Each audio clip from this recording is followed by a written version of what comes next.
maybe a broadcaster, you Or know, a or like content what creator. else could I do? Yeah. There's a lot of things. There's a lot of opportunities. So now we're going into the draft. First game.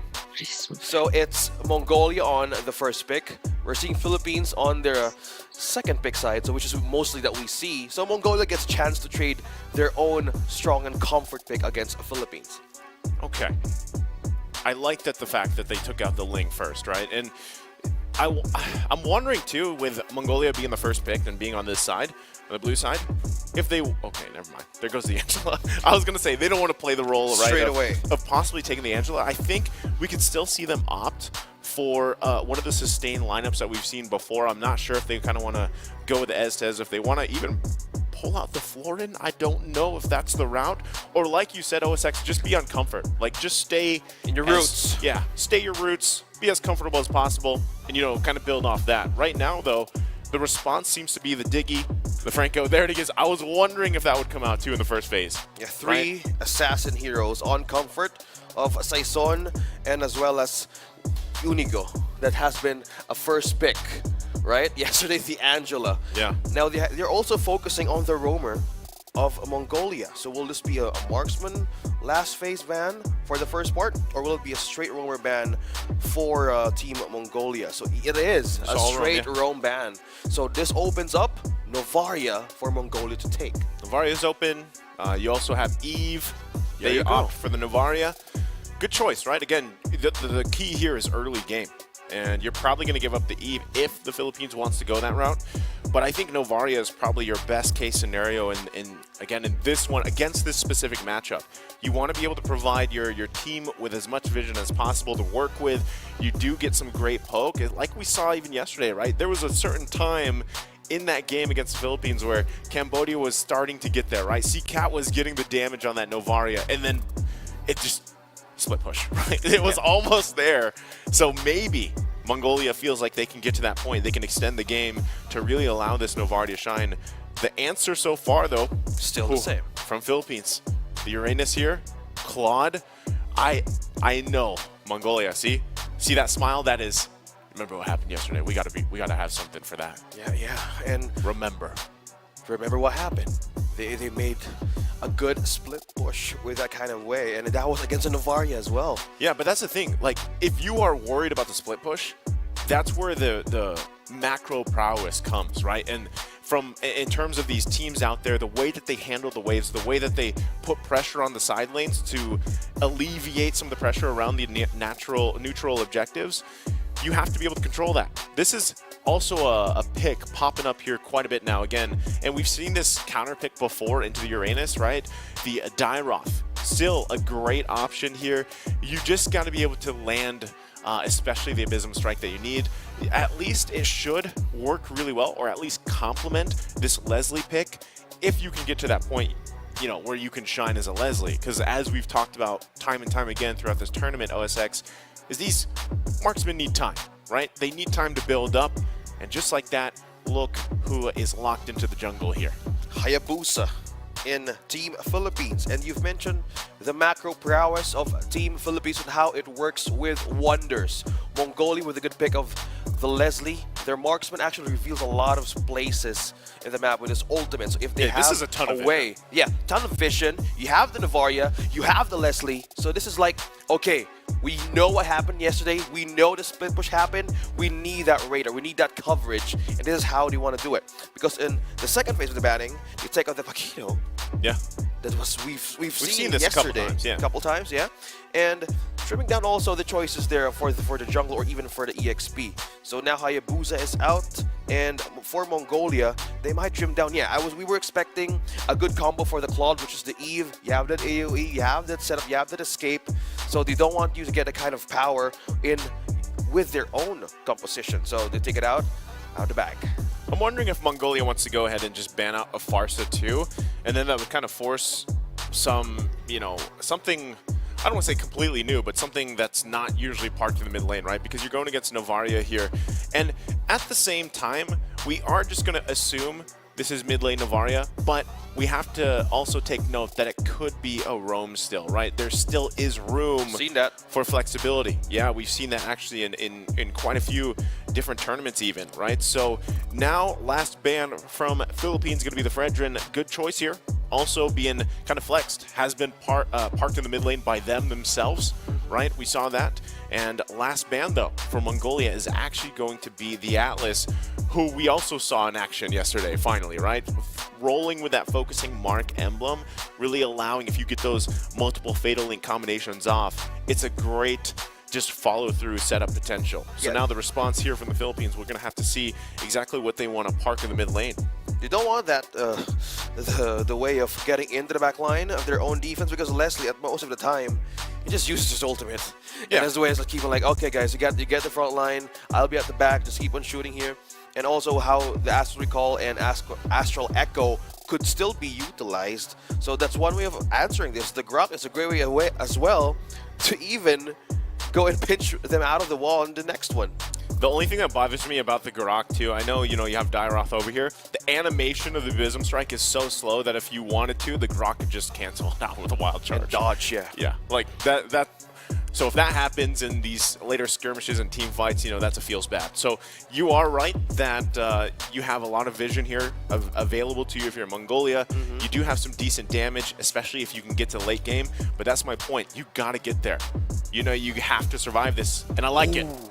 I like it. This was banned out a couple times too. The Natalia. And Philippine Bandit. Philippine Bandit, yeah. They dealt with this. So in terms of entire composition here from Mongolia, it looks great, right? The boxes are checked. Going back to the boxes here, you got physical, you got magic, you've got great poke potential with both, right? Physical and magic, and then you have a menace. Well, it should be a menace, at least for the jungle. If you're not able to control this Natalia, or at least avoid the pressure put on the map from here, it's going to be a hard day here for the jungle, right? In terms of Philippines, and they're going to have to really secure Seisun here and allow him to get to the point where he needs to.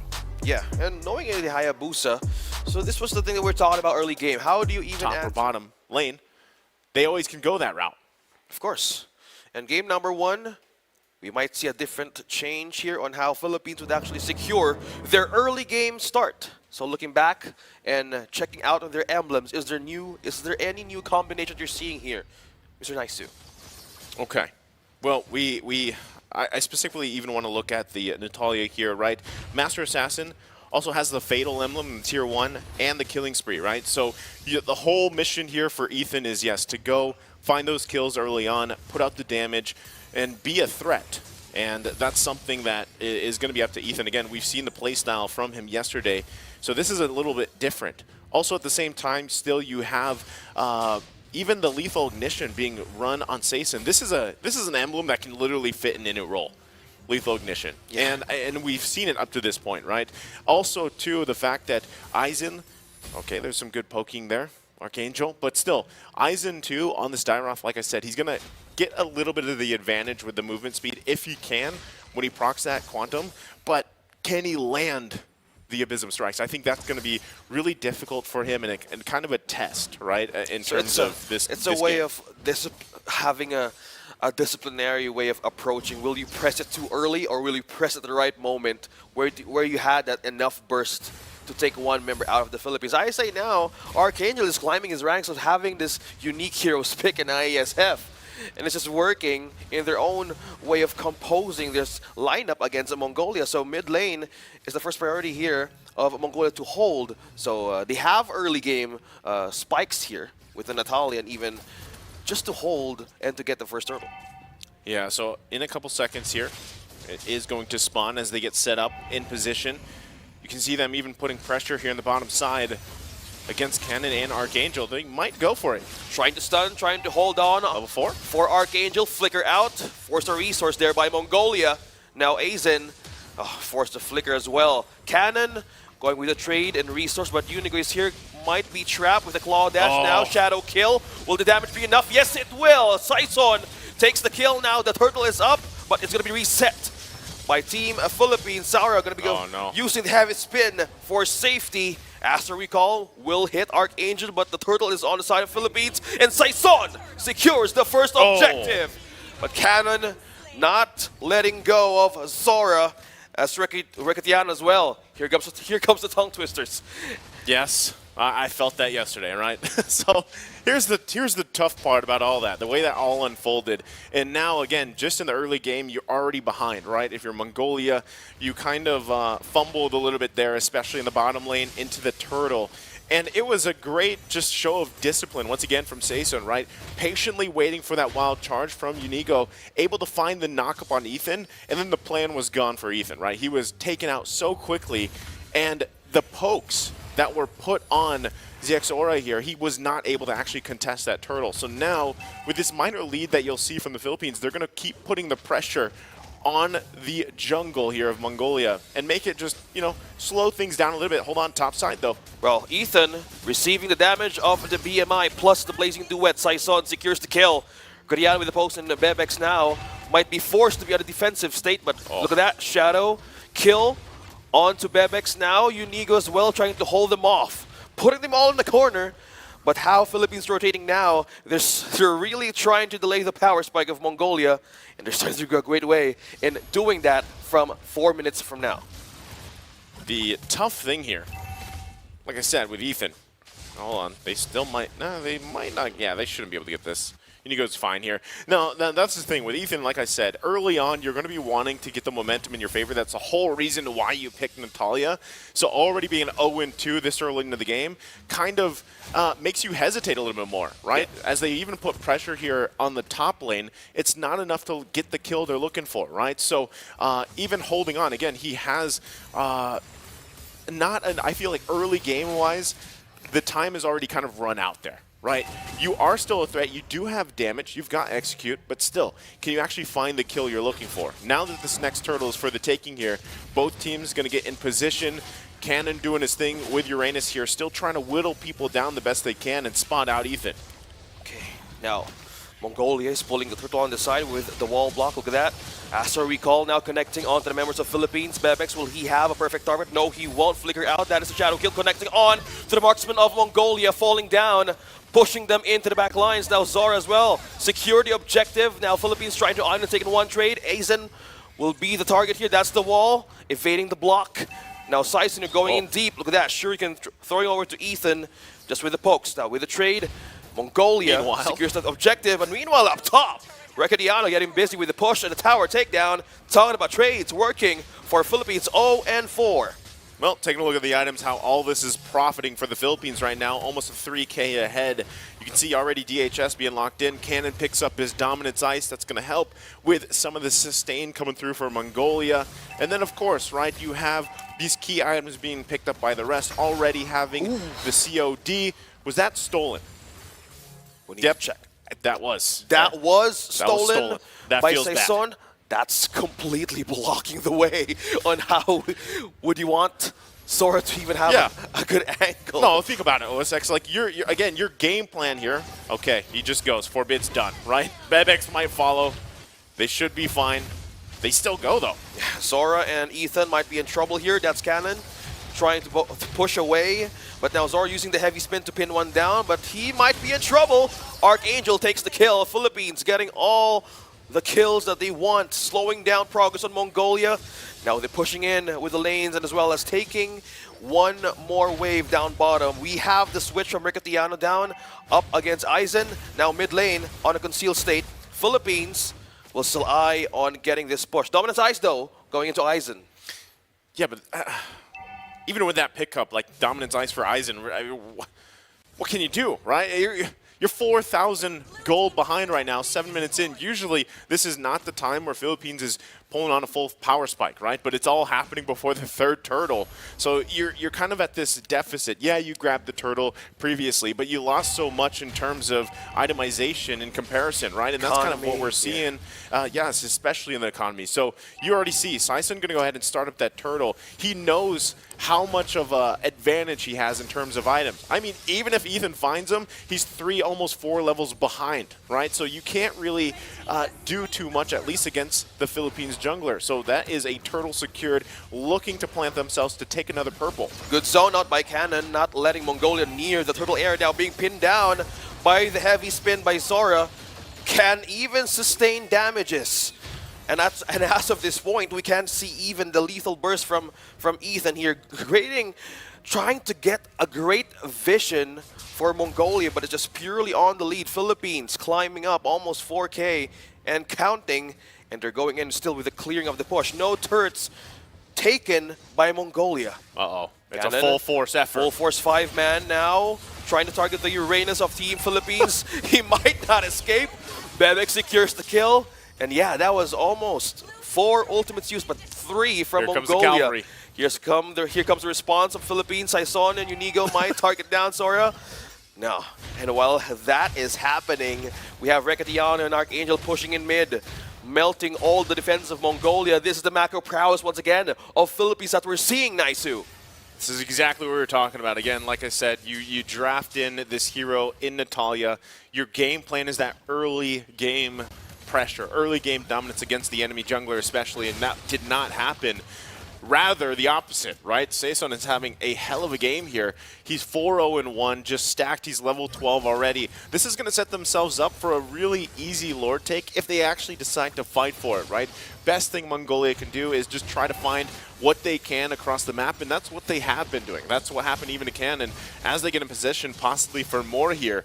But they have to be very careful on how they approach this because they could get cut off as Cannon and Saison are not too far away as they continue to whittle down these tier 2 turrets, working on more space. Saison going in deep, shadow kill.